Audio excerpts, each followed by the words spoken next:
अस्सलाम वालेकुम दोस्तों, कैसे हैं आप। दोस्तों, फुटबॉल दुनिया में सबसे ज्यादा पसंद किया जाने वाला खेल है। इस वजह से फुटबॉल का वर्ल्ड कप दुनिया का सबसे बड़ा इवेंट कहलाता है। साल 2010 में ये फैसला किया गया कि साल 2022 के वर्ल्ड कप की मेजबानी का एजाज इस्लामी मुल्क कतर के हवाले किया जाएगा। फीफा जो इंटरनेशनल फुटबॉल के तमाम इवेंट के इंतजामात का जिम्मेदार है, उसने जब कतर के जिम्मे मेजबानी सौंपी तो उनको और दुनिया को इस बात की उम्मीद न थी कि ये दुनिया की सोच को बदल डालने वाला मौका होगा। दोस्तों, कतर ने गुज़िश्ता 12 सालों में इन मैचेस की तैयारी के लिए मुल्क में बड़े पैमाने पर काम किया है। फुटबॉल के इन मैचेस के लिए मुल्क में आला पैमाने के 12 फुटबॉल ग्राउंड तामीर किए गए, जबकि लोगों की सिक्योरिटी के लिए अमेरिकन सिक्योरिटी कंपनी की खिदमात ली गई। दुनिया भर की तारीख में किसी इस्लामी मुल्क की फुटबॉल वर्ल्ड कप जैसे इवेंट की मेजबानी का एजाज और कतर जैसे छोटे से इस्लामी मुल्क के लिए तो ये बहुत ही बड़े एजाज की बात थी और उम्मीद यही की जा रही थी कि वो इस मौका से फायदा उठाने के लिए फीफा के मुतालबात तस्लीम करता जाएगा।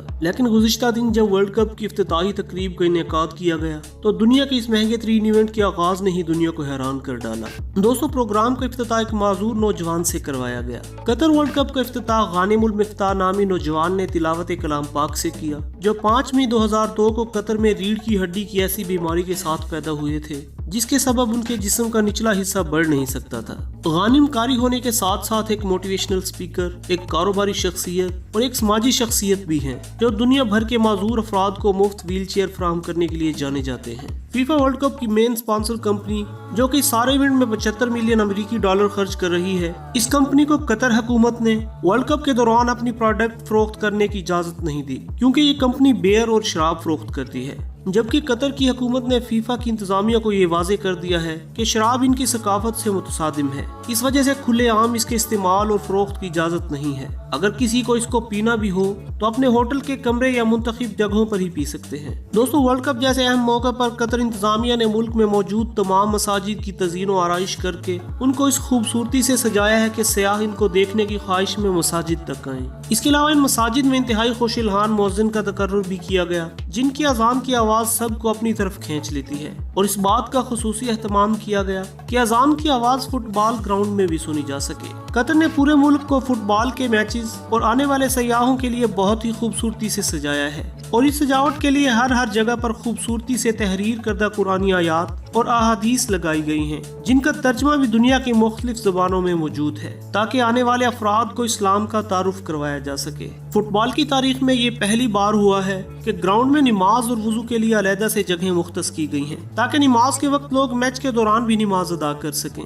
इसके अलावा डॉक्टर जाकिर नाइक समेत 2000 उलमा की खिदमात इस वर्ल्ड कप के लिए हासिल की गई हैं, जो इस्लाम के हवाले से आने वाले लोगों के लिए लेक्चर का एहतमाम करेंगे और लोगों को इस्लाम के बारे में आगाही देंगे। दोस्तों, इफ्तिताही तकरीब में शिरकत करने वाले हर मेहमान को कतर हुकूमत की तरफ से ऊद की खुशबू और खुश्क मेवाजात का एक तोहफा पेश किया गया, जो इनको इस्लाम की मेजबानी का पैगाम भी दे रहा है। कतर हुकूमत ने खातीन के मुख्तसर लिबास पर भी पाबंदी लगाते हुए कहा कि खातीन का मुख्तसर लिबास हमारी मुआशरत के खिलाफ है और इस वजह से तमाम खवातीन को जो मैच देखने आएंगी इसका ख्याल रखना होगा। मुख्तसर तौर पर यह कहा जा सकता है कि कतर ने इस वर्ल्ड कप के जरिए इस्लाम की तरवीज और तबलीग की न सिर्फ एक अच्छी कोशिश की है, बल्कि जिस्म फरोशी, हम जिन्स परस्ती, फहाशी, शराब नोशी पर भी पाबंदी लगाकर एक मिसाल कायम की है। इस हवाले से कतर हुकूमत का ये भी कहना है कि हमारा सरकारी मजहब इस्लाम है और सिर्फ 28 दिन के इस वर्ल्ड कप के लिए हम अपने सरकारी मजहब इस्लाम के खिलाफ और अपनी तहजीब और माशरत के खिलाफ इक़दामात नहीं कर सकते।